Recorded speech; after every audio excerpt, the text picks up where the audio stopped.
জন্ম যথাতথ হলে কর্ম ভালো করার সুযোগও অনেক সময় থাকে না। কোনোভাবে কর্ম ভালো করলেও তেমন ফল হয় না।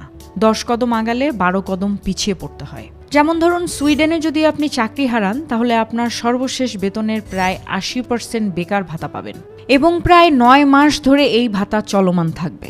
পাশাপাশি আপনাকে চাকরি খুঁজে দিতেও ওরা সাহায্য করবে। আচ্ছা, এখন ভাবুন তো, সোমালিয়াতে আপনি জন্মগ্রহণ করলে কি এই সুযোগ পেতেন? সোমালিয়াতে আপনি বেকার হলে এই সুযোগ পাবেন না।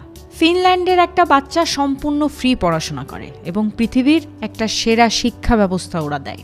আপনার পেশা কি, আপনার ইনকাম কত, সেটার উপরে আপনার বাচ্চার পড়াশোনার মান ভিন্ন হবে না কখনো। আপনি ড্রাইভার হলেও আপনার বাচ্চা যে স্কুলে যেতে পারবে, আপনি বিশ্ববিদ্যালয়ের প্রফেসর হলেও তাই হবে। জন্ম যথাতথা হলে ভালো বন্ধুবান্ধব ও সঙ্গীও তো পাওয়া যায় না। ভালো বন্ধুবান্ধব আপনার জীবনকে ধাক্কা দেয়, ড্রাইভ করে। বস্তিতে জন্ম নেওয়া শিশুটা তো ইংলিশ মিডিয়ামে পড়া একটা বাচ্চার সাথে মিশতে পারে না।